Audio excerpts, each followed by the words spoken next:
Hello and welcome to the channel once again. This is new video regarding the latest updates and notifications. I'm sorry, मुझे थोड़ा सा delay हुआ इस update को आप तक शेयर करने में।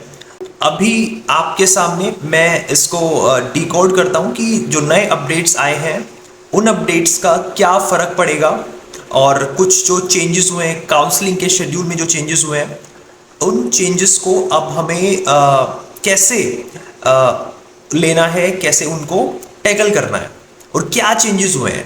और कुछ एक दो कंट्रोवर्सीज भी हुई हैं, सो उन पर भी थोड़ी सी चर्चा करेंगे कि वो एक्चुअल में कंट्रोवर्सी है क्या। ठीक है, तो वेबसाइट पे आप सभी ने पहुंच गए होंगे आप सभी। उसके बाद आप सभी अनाउंसमेंट वाले सेक्शन पे आए होंगे और यहाँ से आपने ये final seat allocation BSc paramedical के लिए और बी फार्मेसी आयुर्वेदिक के लिए फर्स्ट राउंड की फाइनल सीट एलोकेशन यहाँ पर लिस्ट आपने डाउनलोड करी होगी। इस पीडीएफ को आपने रीड किया होगा। फिर भी जो इंपॉर्टेंट बातें हैं वो मैं फटाफट से हाईलाइट कर देता हूँ ताकि आपको थोड़ा सा इजी टू अंडरस्टैंड रहे। राइट, बहुत सारी क्वेरीज मुझे रिसीव हुई हैं कि सर कुछ नया नोटिफिकेशन आया है तो प्लीज़ शेयर कीजिए। But as I told you कि मैं ट्रैवलिंग कर रहा था तो मेरे लिए पॉसिबल नहीं था उस मोमेंट पर वीडियो के थ्रू यूट्यूब पे डाउट सॉल्व करने का। बट जो स्टूडेंट्स मेरे साथ पहले से जुड़े हुए थे, जिनका हेल्प किया है काउंसलिंग में, और तो उनको तो मैंने व्हाट्सएप पे पर्सनली अपडेट कर दिया उनकी जो क्वेरीज आई हैं उसके बाद। So now I am going now available. तो एक्चुअली में हुआ क्या है कि कुछ जो रिजर्व्ड कैटेगरी वाले स्टूडेंट्स थे, सबसे पहला डाउट है ये आपका, जो रिजर्व्ड कैटेगरी वाले स्टूडेंट्स थे ना, उनको जनरल कोटा से सीट्स अलॉट हो चुकी हैं। राइट, तो उनके डाउट है कि सर हमने फिल तो किया था, ओबीसी से मिले हमें, बट या किसी भी रिजर्व्ड कैटेगरी से मिले, बट जो सीट एलोकेट हुई है वो जनरल कैटेगरी से उनको हो गई। तो इस सिचुएशन में आपको बिल्कुल भी पैनिक नहीं करना है, ये आपका फॉल्ट नहीं है। राइट, अगर कुछ बच्चों के साथ ऐसा हुआ है तो यार आप डिजर्व करते हो, क्योंकि रीजन उन्होंने दिया है बिकॉज ऑफ मेरिट। मेरिट की वजह से कि आपके मार्क्स अच्छे हैं, ताकि इसलिए आपको अनरिजर्व्ड कैटेगरी में रखा गया है।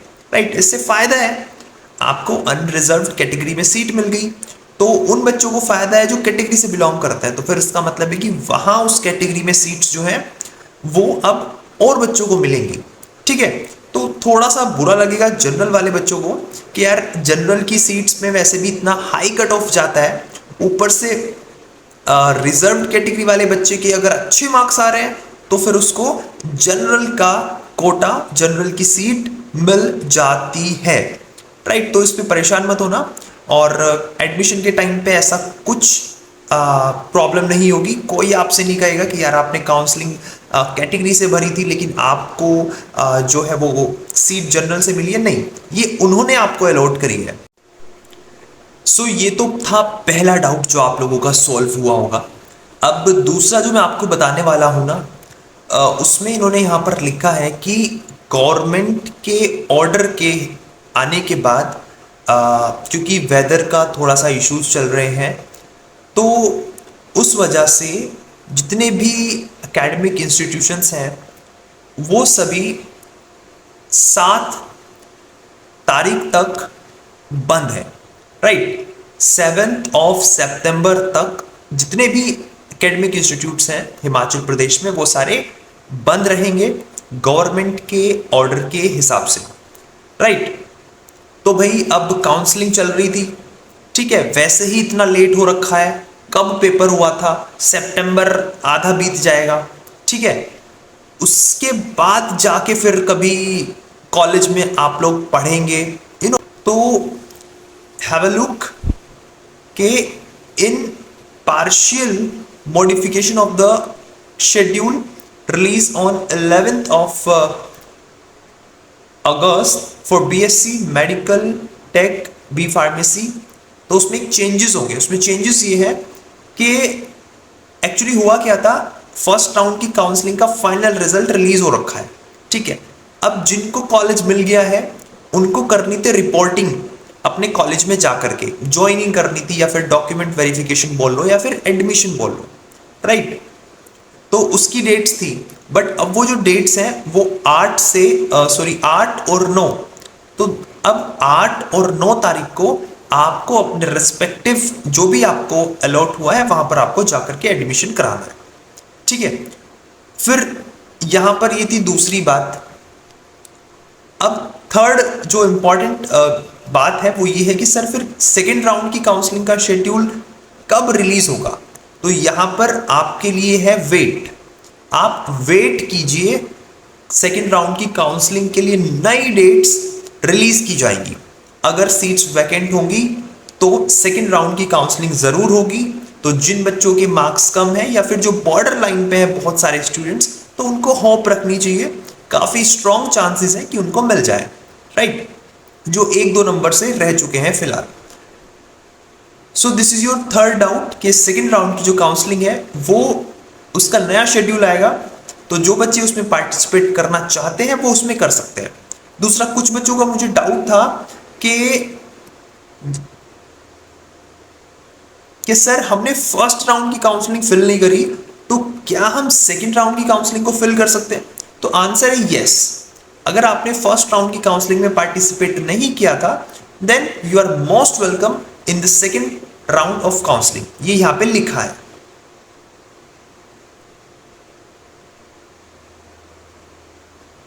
राइट। जो भी क्वालिफाइड कैंडिडेट्स हैं वो कर सकते हैं। अब यहां पर सबसे बड़ा क्वेश्चन मार्क ये है, जिन बच्चों के 50 नंबर से कम जिनके नंबर थे वो काउंसलिंग के लिए एलिजिबल नहीं थे। मुझे डाउट्स मिल रहे थे और ये एक्चुअली में है भी चीज कि जिनके 50 से कम थे वो किसी भी पैरामेडिकल कोर्स के लिए काउंसलिंग फिल नहीं कर पा रहे थे। बट एक स्टूडेंट का काफ़ी वायरल जा रहा है, आदित्य नाम है, शायद, मैं कंफर्म नहीं है, आदित्य नाम है, आई गेस यही है। तो उसके 47 नंबर है और उसको पहले जो फर्स्ट राउंड का जो पहले प्रोविजनल रिजल्ट आया था तो उसमें उसको जनरल मेंस कैटेगरी से सीट दे दी, समझ रहे हैं। उसके बाद अब जाके आई थिंक उसकी कैटेगरी इन्होंने चेंज करी है। चलो ठीक है, मान लेते हैं कैटेगरी में चेंजेस हो सकते हैं, बट यार जब 50 नंबर से कम वाले काउंसलिंग की चॉइस फिलिंग कर ही नहीं सकते थे तो उस लड़के ने उसने कैसे 47 मार्क्स ला करके आईजीएमसी शिमला के अंदर रेडियोलॉजी कोर्स में एडमिशन ले लिया। How does it possible, right.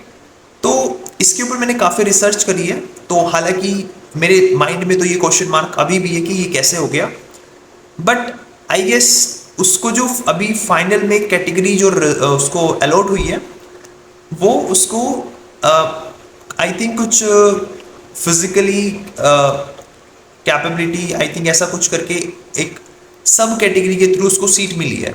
तो मुझे लगता है कि यार उस कैटेगरी के लिए जो कट ऑफ है वो बहुत कम गया होगा और उसका जो पोर्टल है, वेबसाइट है, वो चल रहा होगा, मुझे ऐसा लगता है, ठीक है।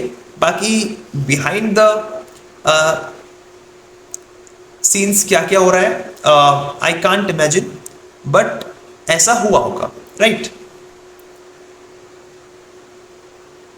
और सबसे एक इम्पॉर्टेंट चीज़ ये है कि जिनका ईडब्ल्यूएस सर्टिफिकेट जो है वो आउटडेटेड है, जिन्होंने अपना आउटडेटेड ईडब्ल्यूएस सर्टिफिकेट अपलोड किया था, तो उनसे रिक्वेस्ट है कि प्लीज़ नया ईडब्ल्यूएस सर्टिफिकेट रेडी रखें।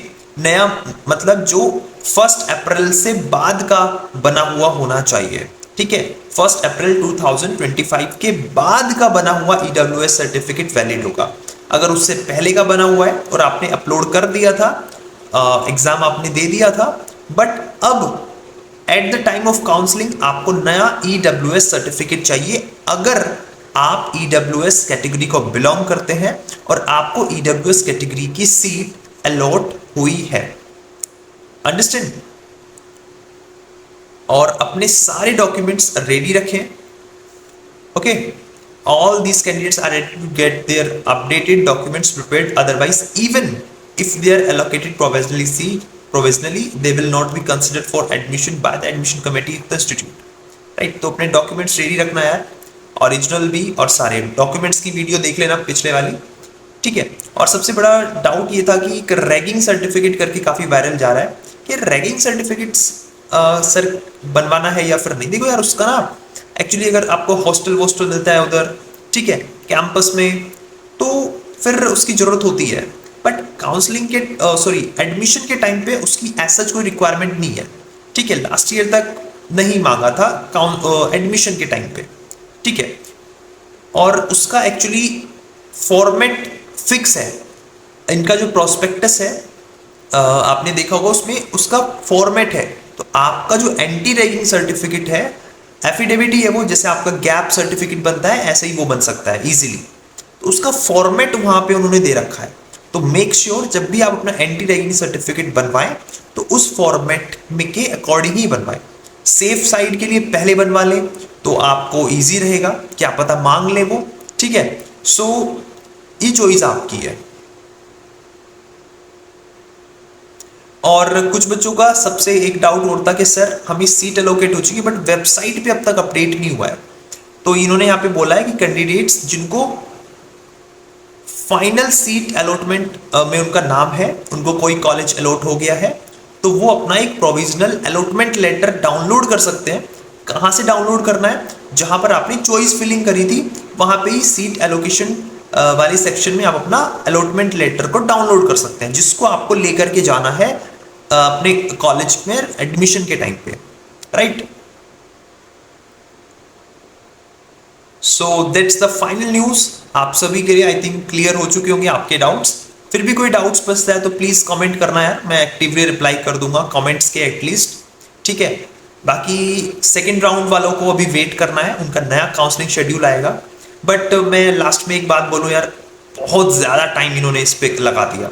कब एग्जाम हुआ था, उसके बाद रिजल्ट आने में इतना टाइम, आंसर की आने में इतना टाइम, मतलब टाइम की कोई वैल्यू ही नहीं रखी इन्होंने, राइट। सितंबर चल रहा है, अक्टूबर में जाके क्लासेस शुरू होंगी, कब जाके सेमेस्टर का कंप्लीट होगा सिलेबस, फिर एग्जाम्स होंगे, मतलब प्रेशर होगा बहुत ज़्यादा बच्चों के ऊपर, ठीक है। सो बट क्या ही कर सकते हैं, गवर्नमेंट जैसा इंस्ट्रक्ट करती है या फिर मैनेजमेंट जैसा चाहता है ऐसा होता है। That's all for this video. और मिलते रहेंगे इस चैनल के ऊपर। प्लीज सब्सक्राइब कर लो यार, आप अनसब्सक्राइब कर करके जाते हो फिर मोटिवेशन नहीं मिलता है अपडेट्स करने का, ठीक है। See you soon in the next video. Thank you so much for watching.